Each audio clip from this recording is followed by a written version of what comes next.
Welcome to the Ultimate Universe, where things are similar yet different. In our continuing Saturday morning show, the Ultimate Spider-Man series, we are going to be continuing Ultimate Spider-Man.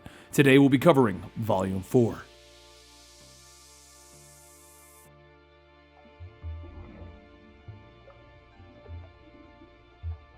Now in our last video, Peter has faced off against Doc Ock and Kraven the Hunter. While Peter publicly stopped the two of them, the news groups began to show that maybe Spider-Man really wasn't the bad guy that J. Jonah Jameson made him out to be. Even though Peter saved the day, his late-night return forced Aunt May to ground him when he got home. Even returning home late the next morning, Peter heads out to school, where Mary Jane tells him that she watched him last night. All of the news channels are covering it. Peter tells her that he knows, but even though he saved the day, he got into a lot of trouble coming home so late. Mary Jane asks what happened, and Peter tells her that since he got caught sneaking in at 3 o'clock in the morning, he's grounded. Like, forever. As Peter sits on a bleacher with Mary Jane, he tells her about everything that's going on, and how it might be best for them to lay low for a bit. Hang up the tights, focus back on school and reading, make sad faces to Aunt May, until she finally gives in to this whole grounded thing. And as the two of them go on, Mary Jane's face suddenly begins to change, as she sees Harry Osborn walking by. They both jump up, running over asking how he's been ever since the Green Goblin attack at the school a little while ago. Harry says that he's glad to be back, but he was just going through some rough stuff back then, but everything's going to be better now. As Mary Jane hugs him, Harry then says that he actually came by to tell Peter that his father wants him to come over for dinner tonight. Mary Jane says that she thought his father was, but Harry stops her and says he's fine, just with everything that's going on he couldn't deal with it. But really, his father's fine. In fact, we're super close now. Peter says that he would love to go, but he's grounded, so, and Harry asks, since when does Peter Parker get grounded? But fine, and that'll just have to be some other time. After leaving school, Peter makes his way back home trying to figure out what's going on. Norman Osborn is back. He knows who Spider-Man is, so maybe he just wants to talk about it? Maybe help him use these powers? But the more he thinks about it, the more he realizes that this is Norman Osborn, a piece of garbage mutant goblin that tried to kill him. So at least he's grounded, which will give him some time to figure this whole thing out. And as he walks into his house, he sees a limo parked out front. Peter walks inside and Aunt May tells him that he should have told her that Harry was back in town, and he tells her that he just found out himself what's going on. The woman introduces herself as Miss Brooke, Norman's personal assistant, and May tells him that Harry's father sent over a limo so that they could all have dinner. Peter tries to state that he's grounded and that he really shouldn't go, but May stops him, stating that they sent a limo. He can go to dinner with them. Miss Brooke then says this is great news. They'll have Peter back by 8 or 9. And a little while later, they pull up to the Osborn penthouse with Harry running outside asking who's grounded now, huh? Peter tells him that he's nuts, and Harry says that maybe they should just park a limo out in front of his house until May forgets that he was ever grounded. The two take the elevator up, and Harry says that he still can't believe that him and MJ are an item now. Peter asks who told him that, and he says that Mary Jane did. They talked on the phone for like an hour. The girl is totally in love. Peter then asks if she really said it like that, like using those exact words, and Harry looks at him asking, what? Didn't she tell you already? As the two go on, the elevator door dings, and Harry says that he's got to finish up with his therapist, but his father is in the back, just go knock on the door. Before Peter can even ask why he would want to talk to him, Harry leaves and Miss Brooke directs Peter to the back room. Peter tries to figure out what Norman could want, but nothing bad should happen, right? There's too many people here. What could possibly go wrong? As he steps into the office, he sees a TV showing the news clip of his fight with Doc Ock. He then hears laughing when he pulled down Otto's pants. Norman then steps out stating that he watched that clip so many times. And then he asks, how do I look? Better or worse than the last time? Peter says that he doesn't know what he's talking about. And then Norman changes the channel showing Peter being bitten by a spider, and Peter asking what's going on. Norman responds by telling him, this whole Spider-Man crap, it's over. As of now, you belong to me, and we've got bigger things to discuss. Peter looks around the room for a place to escape, but Norman goes on stating, you're wondering how I'm alive, right? Well, it's because I've evolved. He takes out a syringe and he stabs himself into the neck, injecting a fluid inside. Peter's spider sense begins to go off, and then he watches as Norman falls over in pain. He begins to hit his desk, ripping his shirt off, and then Peter sees Norman's arm begin to change. As the transformation completes, Norman looks at Peter and asks, so what was your question? Norman stands over Peter, telling him, I'm just trying to show you who's in charge here. Suddenly, the two of them hear Harry shouting, asking if everything's okay, and Norman tells him it's fine. They'll be right out. He then turns back to Peter and tells him that Harry has no idea that everyone around him has a secret identity, but thankfully, he's receiving the best hypnosis that money can buy. He takes out another syringe and injects himself, and after a groan of pain, Peter watches as Norman's arm slams back onto the desk, and it claws its way as he falls behind it. Peter runs to look behind it, and he sees Norman, and when Norman looks back, he asks, where were we? He gets up and says, oh, that's right, the whole Spider-Man thing. As it turns out, I now own your genes. Therefore, you belong to me. You will do work for me, and there may be things that you don't understand. You might not even agree with them, but if you don't, well, I'll start torturing dear Aunt May. And if that doesn't set in, maybe I can destroy your little girlfriend. Mary Jane, right? Harry calls out again, but Norman tells him that it's best that they go now. They have an understanding, right?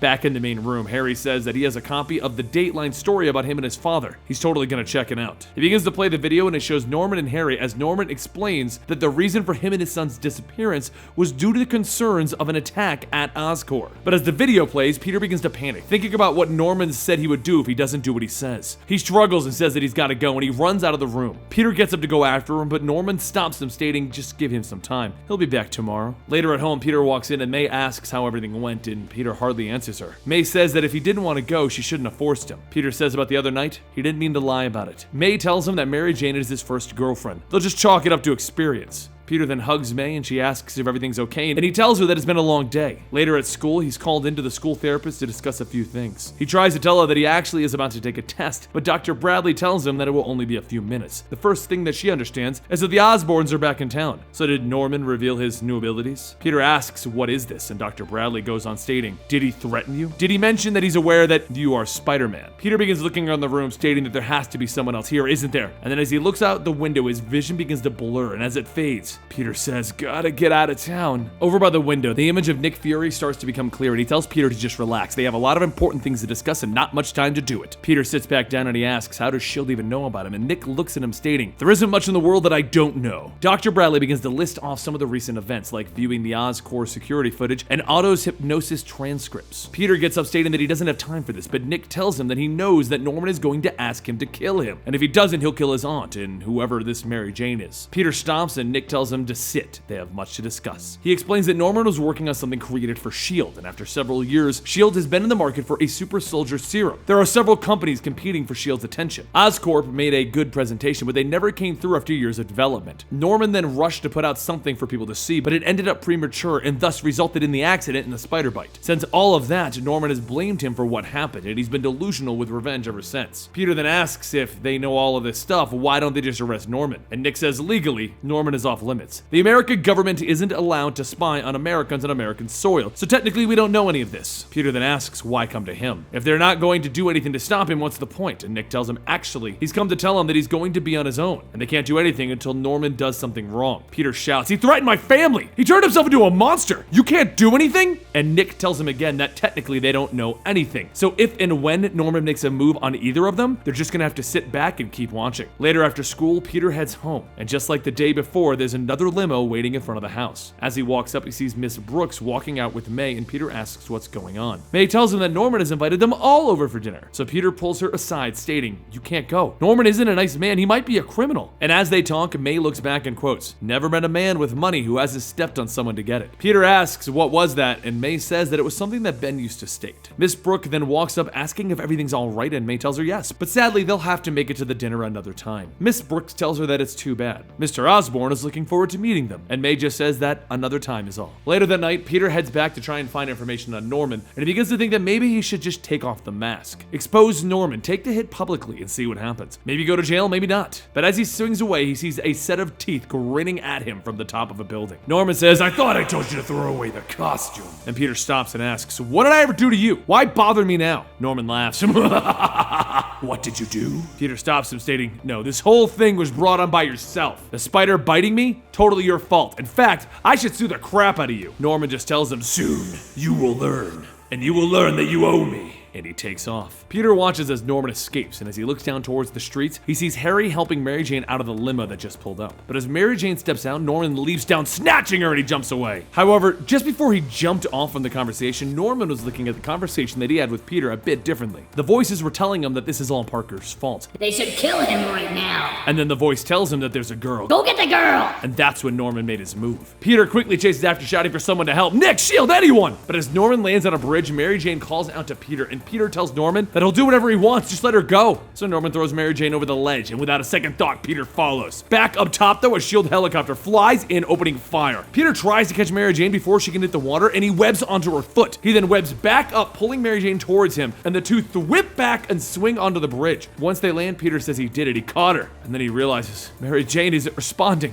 Meanwhile, over at Triskelon S.H.I.E.L.D. headquarters, Nick watches as Norman throws Mary Jane, and he gives the order to take the shot. Over on the bridge, two helicopters begin firing down on on Norman until he falls to his knees. He looks up and he tells Nick that it's going to take a lot more than that to keep him down. Back down below, Peter tells her that she's gotta wake up. And slowly, her eyes begin to open. Mary Jane begins to ask what's going on, where is she? But before Peter can respond, the explosions from the helicopters can be heard above. Peter stops by one of the passing cabs, telling him that he needs to get her out of here. She'll tell him where to go. And the cab driver hops out telling Peter, "You're the man. You can do anything you need." Up top, Norman starts firing blasts at the helicopters, but as the blast is deflected by a shield, he says he didn't know that plasma shields were ready for combat. Peter tells him that that's the least of his problems, and he jumps in, cracking Norman across the head. Norman shouts, "How dare you! I will have your head!" And then Peter jumps in, kicking up and knocking Norman back down. He jumps onto Norman and starts punching over and over and over, telling him, "You will never hurt anyone again!" And just as Peter is getting ready to take the last hit, Norman reaches up, grabbing him by the throat, and he begins to squeeze, trying to pop him. Suddenly, Peter's body is thrown to the side, and then the shield helicopters go back to firing. Through the bullets, Norman gets up and begins to escape. Meanwhile, Peter manages to catch himself before hitting the water. Peter then watches as Norman escapes, realizing that he's about to head back to his penthouse. Norman crashes into his office and he runs over to where he keeps the Oz serum. But just before he can inject himself, he hears Harry asking if that's him. Harry sees Norman and he asks, "What did you do to my dad?" Just as Harry realizes that that is his dad, and Norman tells him, "Cellar door."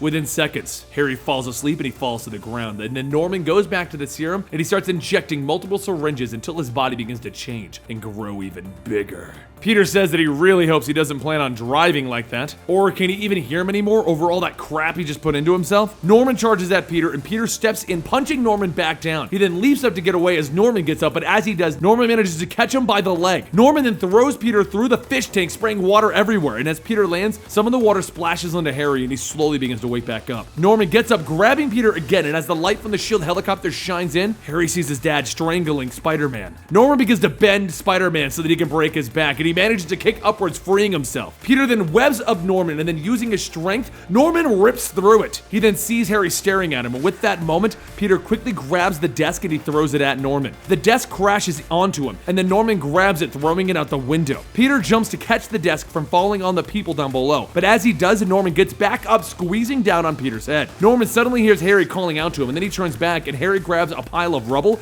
and he stabs it into Norman's back. Norman turns back around to try and attack, but the serum begins to wear off, and Norman falls to the ground. Harry then looks at Spider-Man, asking why he did this, but before Spider-Man can answer, Harry faints. The SHIELD soldiers all storm in, and one of them checks Norman's pulse. Nick asks how he is, and the soldiers give him a thumbs up, tell him to take Norman away. Peter then asks if they're going to arrest Harry, but Nick tells him that they don't do that sort of thing. They will have to deprogram the hypnotherapy and get him back to normal. Nick then tells Peter he knows this is a lot to take in, but the best thing for him to do now is keep this secret. No telling his family or girlfriend about what happened. Every time that he may want to confide in them, he inadvertently puts their lives at risk. Just relax and enjoy the youth while it's there. Peter snaps at him, telling him he doesn't want anything to do with their big boy world of theirs, and Nick tells him that he hardly has a choice. Even though right now he's a minor, the day that he turns 18, well, just try and enjoy your youth while it lasts. Peter turns to run out of the building, and a soldier asks if he should go after him, but Nick just watches and tells them no, let the kid go. Peter tracks down where he told the cab to go, and as he enters into the warehouse, he asks if she's still there. Mary Jane runs down, hugging Peter, asking what happened to Harry, and Peter sits down, telling her he's gone.